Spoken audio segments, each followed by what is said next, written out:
नवजलधरवरणं चम्पकोद्भासिकरणं विकसितनलिनाश्रियं विस्फुरन्मन्दहास्यं कनकरुचिदुकूलं चारुबर्हावशूलं कमपि निखिलसारं नौमि गोपीकुमारम्।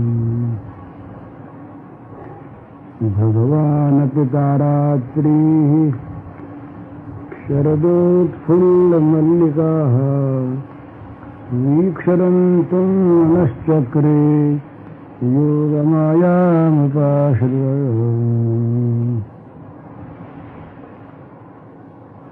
राष्ट्रपंचाध्यायी का पहला श्लोक है।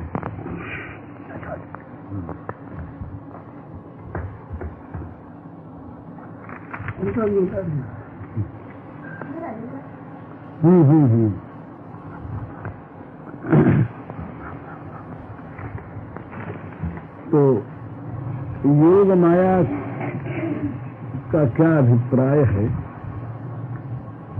इसको विभिन्न संतों ने विभिन्न प्रकार से देखा। और भगवान की योग माया है, इसलिए सभी का देखना ठीक है। योग माया के जितने अर्थ हैं वो सभी अर्थ समीचीन हैं और सभी अर्थ यहाँ पर लागू होते हैं। तो भगवान ने अपनी परम मधुर रास लीला में जिस प्रकार अचिंत महाशक्ति उपाय का प्राकट्य किया, उसी प्रकार से इसमें अन्य विशेषताएं और भी हैं। तो थोड़ा सा उसका रस और ले लिया जाए। तो माया बंधे कृपायांच, इस अभिधान के वचनानुसार माया शब्द का अर्थ कृपा भी होता है। तो योग माया मुपाश्रितः, इस वाक्य का इसके अनुसार व्याख्या करें तो योगे आत्मना सह मिलने या माया कृपा तामुपाश्रिता भगवान जंतु मनश्चके।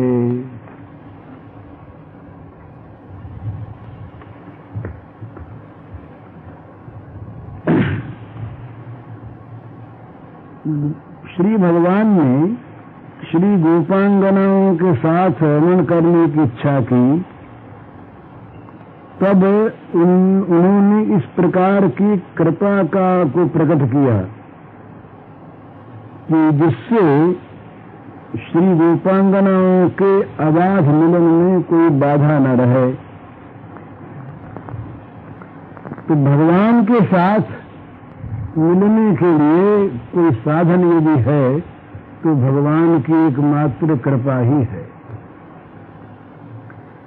कोई मनुष्य, कोई साधक ये चाहे कि भगवान की कृपा को बाद देकर अपनी शक्ति से हम भगवान से मिल लेंगे, तो ये संभव नहीं है। कितना ही साधन किया जाए और किसी भी योग का आश्रय लिया जाए, भगवत दर्शन, भगवत मिलन बिना भगवान की कृपा के कभी संभव नहीं। ये सच्ची बात है कि भगवान में अपनी कृपा वितरण में पक्षपात नहीं है। भगवान अपनी कृपा को बांटने में कहीं पक्ष करते हैं, सो बात नहीं। परंतु भक्त की आकुल उत्कंठा के बिना, भक्त अत्यंत व्याकुल होकर जब उत्कंठित होता है भगवान से मिलने के लिए, उस समय जैसा कृपा का प्राकट्य होता है वैसा निसंग नहीं होता। कृपा सर्वदा है, सदा है, पर आकुल व्याकुल उत्कंठा में वो कृपा प्रकट होकर जितना कार्य करती है उतना कार्य साधारण दशा में नहीं करती। तो कहते हैं भाई, ये भगवान की जितनी भी अन्य लीलाएं हैं, उन सभी लीलाओं के पार्षदों में, जितने पार्षद आज तक लीला में हुए, श्री गोपांगनाओं के साथ भगवान के मिलन में, श्री गोपांगनाओं के मन में जिस प्रकार की उत्कंठा थी, ऐसी कहीं आज तक हुई नहीं। इसीलिए ऐसा मिलन कहीं नहीं हुआ। ये सिद्ध है कि गोपांगनाओं की जिस प्रकार की उत्कंठा हुई, वैसी उत्कंठा किसी पार्षद में आज तक नहीं हुई। इसीलिए गोपांगनाओं के साथ जिस प्रकार का मिलन भगवान का हुआ, ऐसा कहीं नहीं हुआ। कहते हैं कि ऊख है, ऊख गन्ना, ईक्षुदंड, किसी गन्ने में स्वभावतः ही रस परिपूर्ण है, रस है ही, परंतु जितना उसका अधिक पेषण होता है, उसी परिमाण में रस निर्गम होता है, रस का प्राकट्य होता है, रस बाहर निकलता है। गन्ने को यदि बहुत कम जोर दिया जाए तो कम रस निकलेगा, और बहुत अधिक गन्ने का पेषण किया जाए तो बहुत अधिक रस निकलेगा। तो भगवान की कृपा स्वभावतः परिपूर्ण होते हुए भी भक्त की सेवा की आकांक्षा जिस परिमाण में होगी, उसी परिमाण में उस भक्त के सामने भगवान की कृपा का प्रकाश होगा। भक्त की सेवा कांक्षा, भक्त की भगवान की सेवा करने की आकांक्षा जिसकी जितनी जैसी होगी, उसी के अनुसार कृपा का प्रकाश होगा। तो इन ब्रजरमणियों के समान सर्व त्याग करके श्री कृष्ण की सेवा की आकांक्षा त्रिभुवन में आज तक कहीं नहीं हुई। इसीलिए भगवान की भी ऐसी कृपा आज तक कहीं नहीं हुई। और भगवान की कृपा के बिना कोई भी न उन्हें देख सकता है, न उनसे मिल सकता है, और न उनकी सेवा ही कर सकता है। भगवान की कृपा से ही देखने का, मिलने का, सेवा करने का अधिकार मिलता है, मनुष्य के साधन से नहीं। तो वो भगवान अवांग मनस गोचर हैं। भगवान को मन नहीं जान सकता, भगवान का बखान वाणी नहीं कर सकती, भगवान इन हाथों से सेव नहीं होते, तथापि अपनी कृपा से वो भक्तों के दृश्य बन जाते हैं, वो भक्तों के वाच्य बन जाते हैं, भक्तों के भाग्य बन जाते हैं, और भक्तों के सेव बन जाते हैं। माने भक्त उन्हें देख सकते हैं, भक्त उनका वर्णन कर सकते हैं, भक्त उनके संबंध में विचार कर सकते हैं, और भक्त उनकी सेवा कर सकते हैं। ये सब बातें उनमें नहीं होने पर भी भक्त के लिए हो जाती हैं। तो नित्याव्यक्तो भी भगवान ईक्षते निज शक्तितः तामृते परमात्मानं कब पश्येतामितं विभुम्। भगवान नित्य अव्यक्त है, वो अपनी शक्ति से, अपनी कृपा से ही भक्तों के दृश्य होते हैं। उनकी कृपा के बिना इस अपरिच्छिन्न परमात्म तत्व को कोई देख ले, उसके ज्ञान गम्य भी हो जाए, ये भी संभव नहीं। तो ब्रजरमणियों में श्री कृष्ण के प्रति उपबुद्धि से धारणा हुई, तो श्री कृष्ण ने भी ठीक इसी भाव से उनके साथ मिलन और विहार किया। तो श्री कृष्ण की पूर्ण कृपा के बिना ये लोक वेद विद्विष्ट भाव से इस प्रकार का मिलन कदापि संभव नहीं। तो भगवान की उनकी अपनी बहुत प्रकार की लीलाओं में बहुत प्रकार से भगवान का भक्तों के साथ मिलन होता है। परंतु रास क्रीड़ा में जिस प्रकार से श्री गोप रमणियों के साथ भगवान का मिलन हुआ, इस भाव से किसी लीला में किसी के साथ नहीं हुआ। तो इस लीला में इस प्रकार की कृपा शक्ति का विकास हुआ था कि श्री गोपांगनाओं को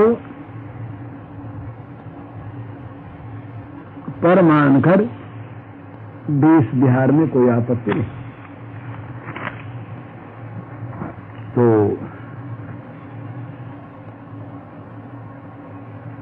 कहते हैं कि भगवान की जो कृपा शक्ति है ये तमाम अनंत शक्तियों में श्रेष्ठ है।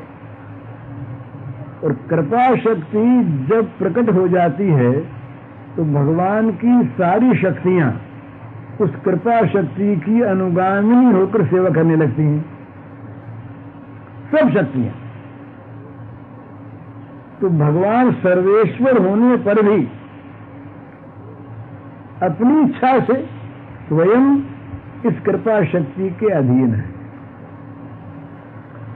ये कृपा शक्ति जहां प्रकट होती है वहां नाना प्रकार से भक्तों की मनोवासना भगवान पूर्ण करते हैं।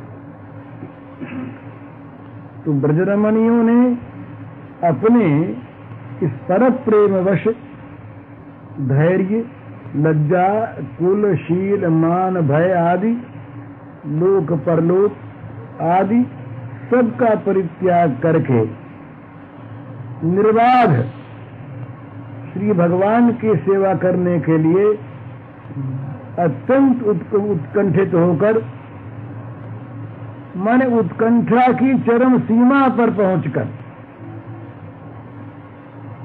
जब उन्होंने भगवान के समीप जाने की इच्छा की, तब भगवान की कृपा शक्ति पूर्ण रूप से विकसित होकर भगवान को भी उनकी प्रेम सेवा ग्रहण के योग्य सजा दिया। और उसी प्रकार से गोपियों के साथ श्री गोपीनाथ का मिलन संगठित हुआ। इसीलिए ये लीला सर्वलीला मुकुटमणि कहलाई। तो इससे योगमाया मुपाश्रित है, इस वाक्य से भगवान की निरवधि कृपा का ही संकेत मिलता है।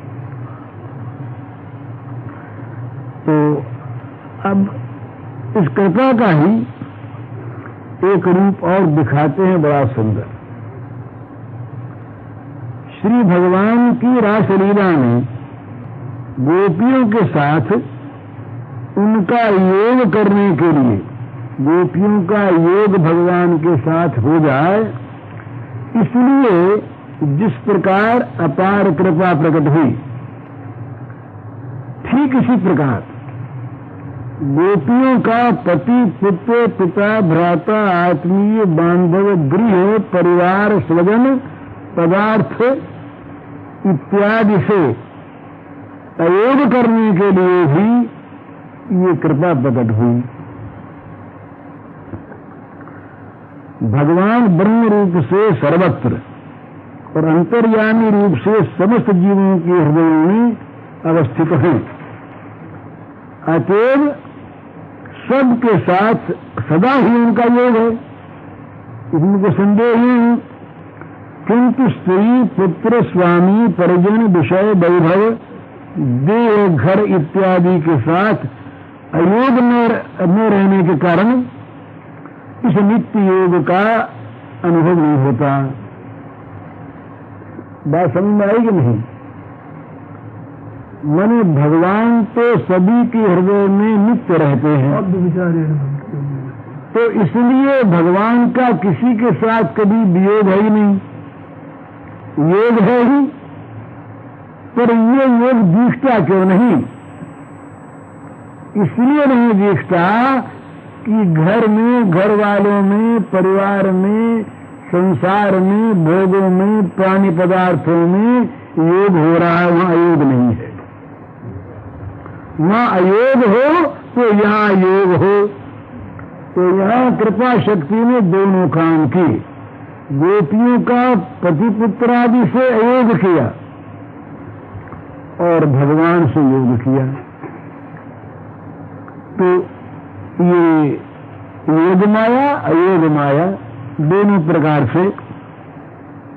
तो कहते हैं कि जगत में जो साधक भक्त श्रवण कीर्तनादि ध्यानादि के द्वारा भक्ति के अनुष्ठान से भगवान का निर्वधि ध्यान करके दैहिक सांसारिक वैषयिक कर्म से विरत होते हैं, परंतु निविष्ट भाव से सर्वदा ध्यान में नहीं लगे रह सकते। क्यों नहीं रह सकते? कि वो दो घड़ी के लिए तो भगवान की ओर जाते हैं, परंतु घर में ही उनका योग बना रहने के कारण से पुनः विषय सागर में कूद पड़ते हैं। उधर गए और यहां का योग छूटा नहीं, संसार का संयोग छूटा नहीं, और भगवान में योग करने गए तो घड़ी आज गई तो भगवान में जाकर के लगने की चेष्टा की, योग किया, परंतु ये अयोग हुआ नहीं था, इसलिए फिर विषय सागर में कूद पड़े। तो इस अयोग के बिना काम नहीं होता। अगर उन ध्याननिष्ठ साधननिष्ठ लोगों का स्त्री पुत्र वित्त आदि में सर्वथा अयोग हो गया होता तो साधन काल में भगवान का योग नित्य बन जाता, उसमें बाधा आती नहीं। ये घर का संसार का योग ही बार बार वहां से खींचकर भगवान से और ये भगवान का वियोग कराता है और इसमें लगाता है। तो इसलिए देह देहिकादि, देह और देह के संबंधी विषय, इन सब से अयोग हुए बिना भगवान की योग स्फूर्ति ठीक ठीक सिद्ध नहीं होती। माने इनसे वियोग हुए बिना भगवान से संयोग सिद्ध नहीं होता, और होता भी है तो स्थायी नहीं होता। बोले औरों की बात तो छोड़ दें, ध्रुव प्रहलाद जिनके समान भगवान के भक्त कौन होंगे? भक्त शिरोमणि। पर इनकी जीवनी पर विचार करके देखिए, साक्षात भगवान के लीला विग्रह का योग सौभाग्य इन्हें प्राप्त हुआ, किंतु संपूर्ण रूप से विषयों से अयोग न होने के कारण वे फिर भी राज्य कार्य में रत हो गए। ध्रुव तो लड़ाई करने गए, प्रहलाद ने भी लड़ाई की, उसके बाद कई बार नर नारायण से लड़ाई हो गई प्रहलाद की, बड़ा भयानक युद्ध हुआ। तो जगत में अयोग न रहने के कारण इन भक्तों की भी जीवनी, यद्यपि उनकी निष्ठा में अंतर नहीं मानना चाहिए, पर उनके जीवन के बाह्य कार्यों में जगत आ ही गया, और वो जो भगवान का संपूर्ण भाव से योग था वो देखने में नहीं रहा उस समय। तो इसलिए भगवान के सहित योग जैसे भगवान की कृपा से साध्य है, उसी प्रकार संसार के विषयों से अयोग भी उनकी कृपा से ही साध्य है। कोई कहे कि संसार के भोगों को हम पुरुषार्थ करके छोड़ दें तो इतनी आसक्ति हमारा छूटेगा नहीं। भगवान की कृपा ही इस योग को छुड़ावेगी और भगवान की कृपा इस योग में लगावेगी। तो रासलीला में श्री भगवान का जो योग ये ऐसा हुआ कि भगवान के सिवा अन्यान्य समस्त प्राणी पदार्थ परिस्थिति में अयोग सिद्ध करने वाला हो गया। तो ऐसी इस प्रकार की योग माया और अयोग माया, योग कराने वाली कृपा और अयोग कराने वाली कृपा, इन दोनों कृपाओं का प्रकाश करके भगवान ने दीक्षरंतु मनश्चक्रे, रमण की इच्छा की, ये कृपा प्रकाश करके अतएव ये रासलीला, इस रासलीला में भगवान योग माया मुपाश्रित है और अयोग माया मुपाश्रित भी है। तो भगवान की अयोग माया का ऐसा प्रभाव है, अयोग कृपा अयोग माया का प्रभाव दिखाते हैं, ऐसा प्रभाव है कि एक बार भगवान ही आगे आवेगा जब भगवान ने गोपियों के प्रेम की परीक्षा करने के लिए अथवा उनके प्रेम का महत्व जगत में प्रकट करने के लिए जब उनसे कहा अपने अपने घर लौट जाओ, पति पुत्र आदि की सेवा करो, तो उनका अयोग कितना हो चुका था। वो बोली यत्पत्य पत्य सुहृदा मनोवृत्तिरंग स्त्रीणाम स्वधर्म इति धर्म विदा त्वयोक्तम अस्त्रीवमेतदुपदेश पदे त्वयीशे प्रेष्ठो भवा तनुभृताम किल बंधुरात्मा। गोपियां बोली श्याम सुंदर, आप परम धार्मिक हैं, धर्म के आधार हैं, इसीलिए आप हमें उपदेश दे रहे हैं, कह रहे हैं कि तुम पति पुत्र आत्मियों की सेवा में लगो, स्त्रियों का परम धर्म है। बहुत ठीक। तो महाराज हम तो कहती हैं कि ये उपदेश आपका आप ही में रहे, हमारे तो आप ही परम प्रेष्ठ हैं, परम बांधव हैं और सर्वस्व हैं। तो यहाँ गोपियों के कहने का तात्पर्य यही कि हे श्री कृष्ण, तुम हमारे लिए करोड़ों करोड़ों प्राणों की अपेक्षा भी प्रियतम हो। तुम्हारी सेवा के बिना हमारी और कोई भी स्थिति हो नहीं सकती। तुम्हारी सेवा को छोड़कर क्षण मात्र के लिए भी हम दूसरा काम करें, इस प्रकार की हमें शक्ति है ही नहीं। तो इससे स्पष्ट जाना सिद्ध होता है कि सब जगह से गोपियों का अयोग हो गया था। अगर अयोग न होता तो इतनी बात कहने की हिम्मत होती ही नहीं, जैसे विप्र पत्नियों में नहीं हुई। तो श्री कृष्ण प्रेमवती गोपरमणियों के साथ रासलीला में जब प्रवृत्त हुए तो कितनी प्रकार से उन्होंने अपनी कृपा को प्रकट किया, इसकी कोई सीमा नहीं है। तो ये भी देखा योग माया और अयोग माया के वर्णन से।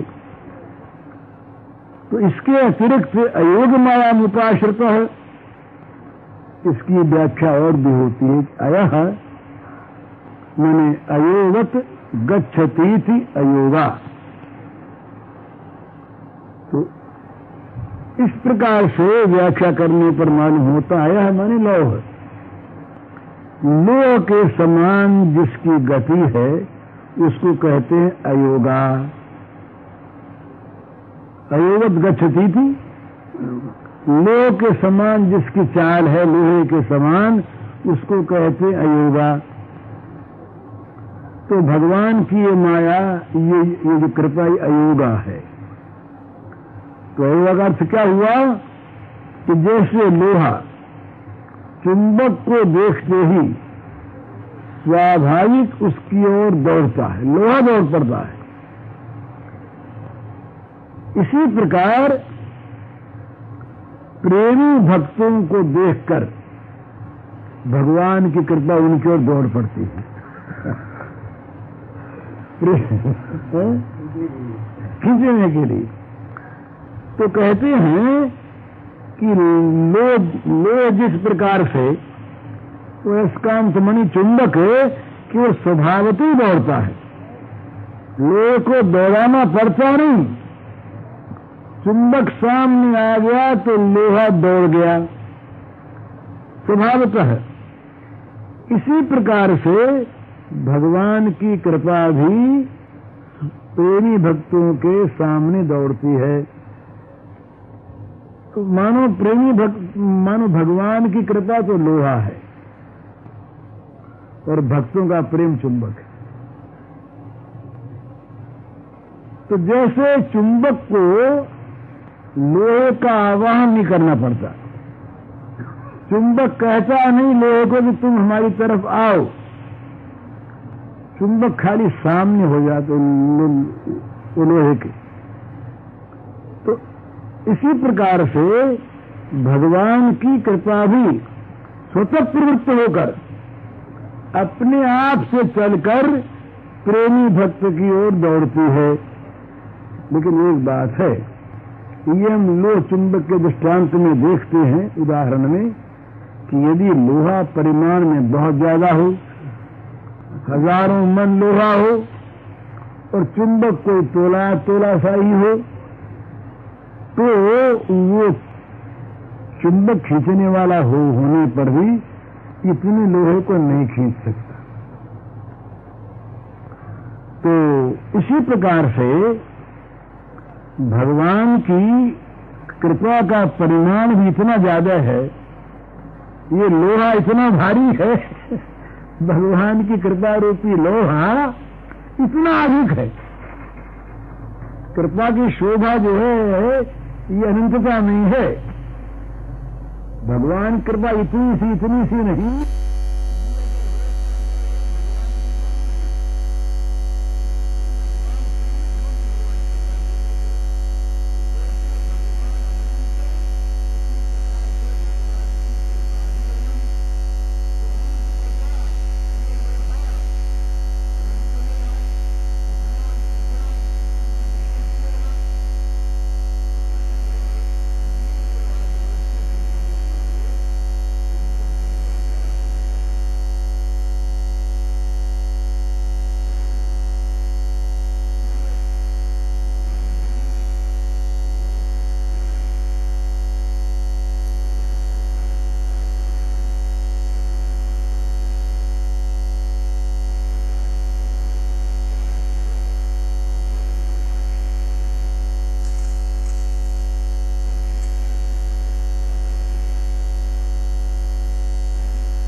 कहते हैं कि ब्रजरमणियों के प्रेम की चीज इतनी बड़ी और इस प्रेम का परिमाण इतना प्रचुर, इतना महान कि भगवान की कोटि कोटि संयोग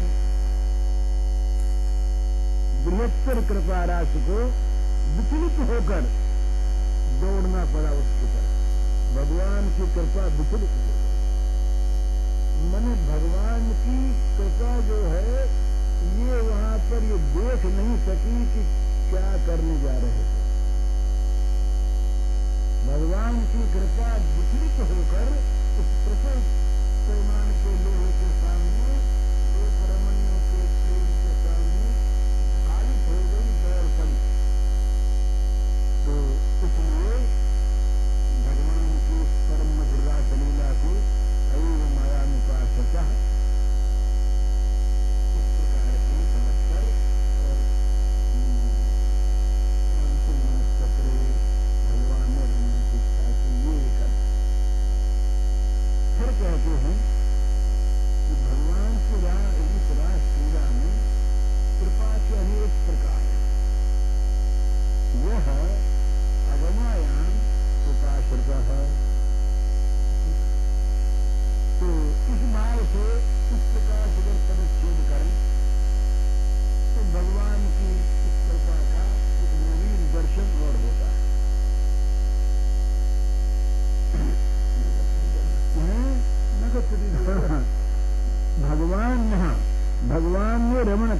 इच्छा की, भगवान अपरंतु मनुष्य करे। तो यहाँ ये प्रश्न होता है कि अनंत रूपधारी भगवान ने किस रूप में रमण करने की इच्छा की। इस प्रश्न के उत्तर में कहा जाता है कि यह अगमायाम उपाश्रितः